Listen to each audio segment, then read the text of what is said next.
Right, what is going on, guys? So my most popular video was a Premiere Pro CS6 tutorial. Now I wasn't that big a fan of it because it kind of dragged on a lot and I didn't really get to the point. It wasn't a very successful video in that respect, but people loved it, they keep on commenting on it, and I want to do a new one with Adobe Premiere Pro CC. So this is the Creative Cloud version, the newest version, kind of subscription based one, and I'm going to give you a basic walkthrough and color grading session for this program. So to make a new project, we're going to click on New Project, funnily enough. Right, let's click on that, and we need to make a project name. So I reckon Fun Stuff will be good. So click OK, and it will go into the program. So it looks really blank right now, and that's because in CC, different from CS6, it kind of starts without a sequence, which means basically it's blank. So to create a sequence, I'm going to go to File, New and Sequence, and for my camera I used a Nikon D3100, so I'm going to use a digital SLR 1080p 24 frames per second preset. So this is for cameras like that Nikon camera I used, the Rebel T2i, T3i, T4i, T5i, they're very popular cameras in this kind of respect for filmmaking, and those kind of cameras, D800, D5100, D5200, all these cameras, that is the one that most people use. Now if you've got a different camera, say like a Red Epic cinema camera, it's about £50,000, yeah, you can use 5K footage, you'll be using that, but I doubt people using this tutorial will need that at the moment. But if you're using a point and shoot camera, we're going to be going to the DV NTSC widescreen 48 kHz. That will be what you'll be using. That's a safe option for small standard definition cameras. But here we're going to be using this one. If you want to get more advanced, just check your settings and check the frame rate. This is the frame size or the pixels. So that's full HD, and that all looks lovely. Just going to click OK, and you see now it's opened out and it has got more features. So we have the timeline here. This is where you're going to edit, cut, and kind of align your clips. You're going to sort them out on this timeline. That's what it's used for. This is the preview window. When we've got a video up, you'll be able to see it and preview the video, funnily enough, yeah. So this is the effects bar and so on, but we're going to kind of hurry up a bit. So if you click on the project bin, I suppose you call it, and right click and import, we're going to find our footage. So I'm sure you know how to use Windows Explorer. Yeah. Okay, so we're going to find the footage. This is mine, shot on that camera I told you about, the Nikon D3100 in Bruges. This is the famous boat trip which goes through the city on the canal. It's fantastic, and well, I wanted to edit the video for it. So what I just did there, without telling you, it's very naughty of me, using the plus and minus keys you can zoom in on the video. It doesn't change the clip duration, all it does is just zooms in. You can also use this tool here to do exactly the same thing. It's quite important just to be able to see it, it's not getting too small, you know. So this red line, this is going to be where you skip through your clips, like that. If it's really slow at this point, head over to here and make sure the resolution is at lowest. That helps your computer kind of process the video preview and not get bogged down. Now if it isn't playing at all smoothly, then that's about as good as it's going to get, so I'm sorry about that. Now then, I want to find the start and end point of my clip. So say if I want to start it here, just when the boat comes in, I'm going to either click from the start and drag that in, and that's cut it, or Control Z will go backwards, by the way, or I can hit C to get the eraser tool up and click where I want it to cut. It splits it in half, you see, and we're just going to highlight the section we don't want and click delete on our keyboards. Now it's very important that you see there's a blank space here. You don't want that. You want to drag the clip back to the start again, and same if you want to edit the end of it. Say I want it to stop there, just drag it back again and that will cut it. So you can see what you've done there. That's lovely. Now, I shot this flat on my DSLR, which basically means I've made the footage deliberately dull and colourless so I can change it in post, which was what we're doing right now. This is just a general, it's good practice to do this, and I'm going to show you what I do. So if we go to Effects panel and Video Effects, now this is the thing, I use Magic Bullet Suite to sharpen, denoise and so on, as well as colour grading. So I'll be using Color Steiner 2, so just click and drag over onto the clip. But if you don't have that, because it does cost, you're going to have to use Color Correction, scroll down, and the Fast Color Corrector. But it's very similar, just it looks different, okay? So we haven't put that on, we've just used the Color Steiner one because that's what I prefer. Scroll down, you have a good look at that, that's what we'll be using. And again, really recommend this one, it is a really good program. I prefer it for the inbuilt color correctors, it's just nicer. Philip Bloom also uses it for his color correction, which is always a good sign. Good old Bloomy, eh? So we're going to use this to brighten the colours up and make it look realistic, because right now it's just really dull. So there's lots of different things you can do, but what I normally do and what is good practice is to do the general, taking the shadows, just click and drag, taking the shadows to the blue section. Now it may be a bit slow, but that's fine, you just have to live with that, I'm sorry. Taking that to the blue, okay, it may have got darker, don't worry about that at the moment. Using the mid-tones, taking that to the warmer tones, so you like yellow, orange, red, like so. And you can leave the highlights if you want to. I normally do, unless, say if you've got a white wall and you want to change the colour of the wall, that you'd be using the highlight tone for that. But for skies, you want to keep it a normal colour. That's just a general rule that I keep to.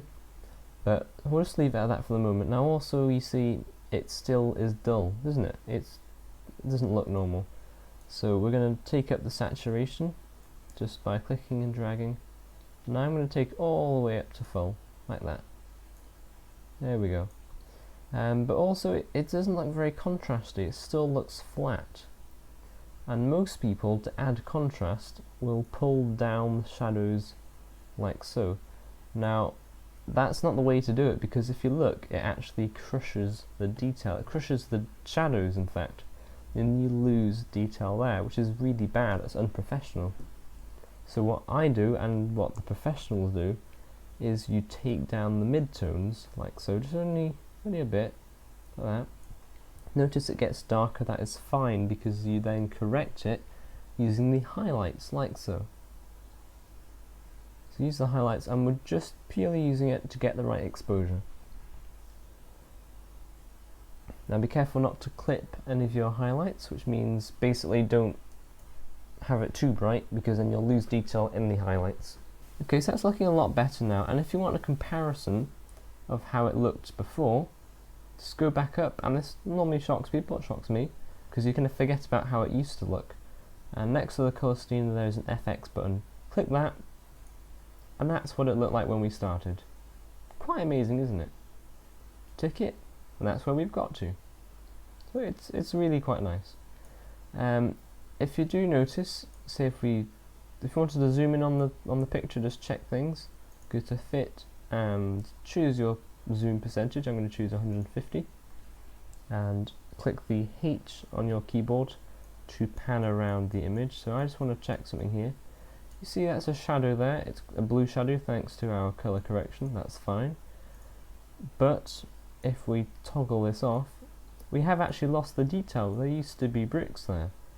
We don't want to lose the detail, so what you can also do is bump the exposure up in the shadows a bit, and see that's coming back again quite nicely, and we've got the detail back from how it used to be. There we go, toggle, it's back how it used to be now. So if you want to get back to the same zoom, go back to fit, and I'll toggle our settings back on again. But we have lost a bit of contrast, so remember what we did to add contrast? Simply go to the mid-range and take it down again, and we've still got the full dynamic range and it looks lovely. Now another popular thing that people want to do is make it super widescreen, so i.e. black bars across the side, or the top and bottom.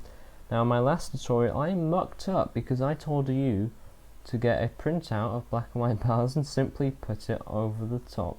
That was a load of rubbish, I'm sorry for that, and people keep on asking. I'm sorry, leave it, okay?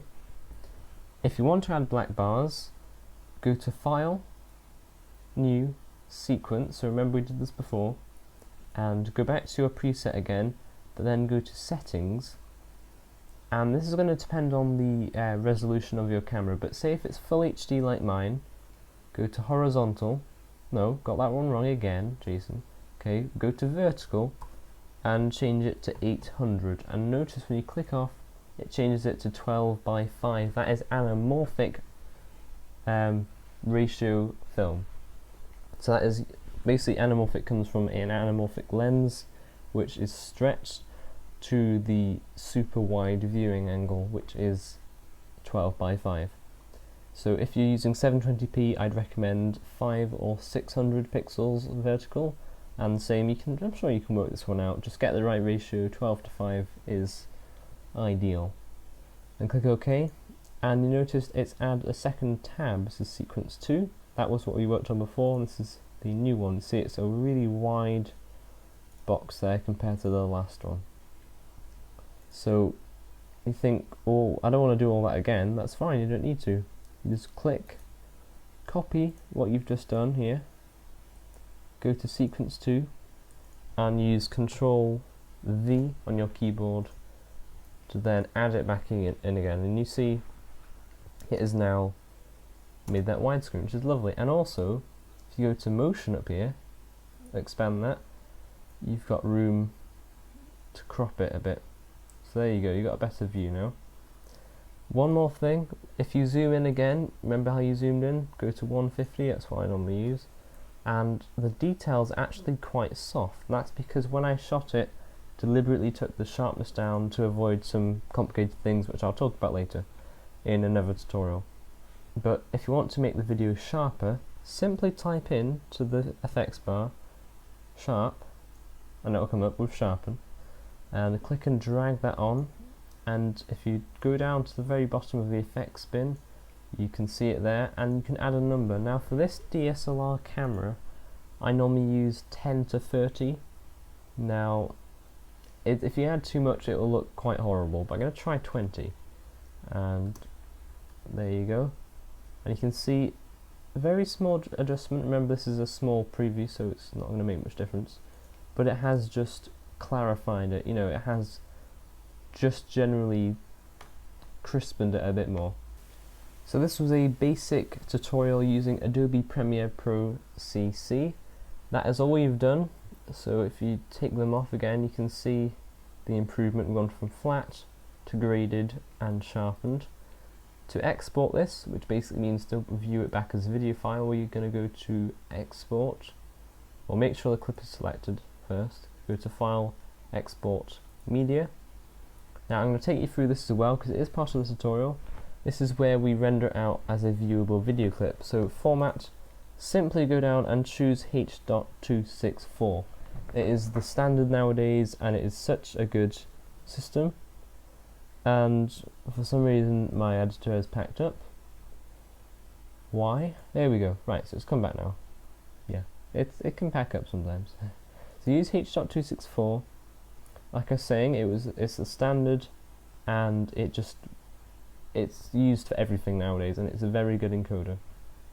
Now you can see it's automatically used match source high bit rate. Just select that, and I'll take you through what it's done.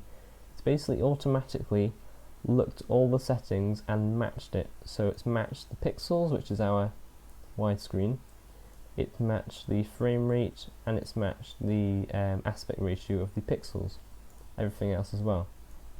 Now that's fine, you can leave that because it's done it correctly, but at this point, bitrate. Now this is how much compression is done to the video.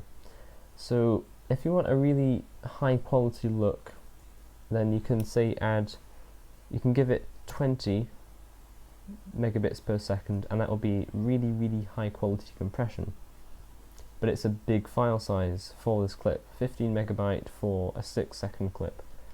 If you want to upload to YouTube, have still good quality but a small file size, then 5 megabits per second is my personal limit for full HD video. That is as low as I would go for full HD video, and it still looks good. Like I said, please, comment, subscribe, follow me on Facebook. I've got a page for that, I update regularly for that, and Twitter. I also tweet out things for the channel, and I will see you soon.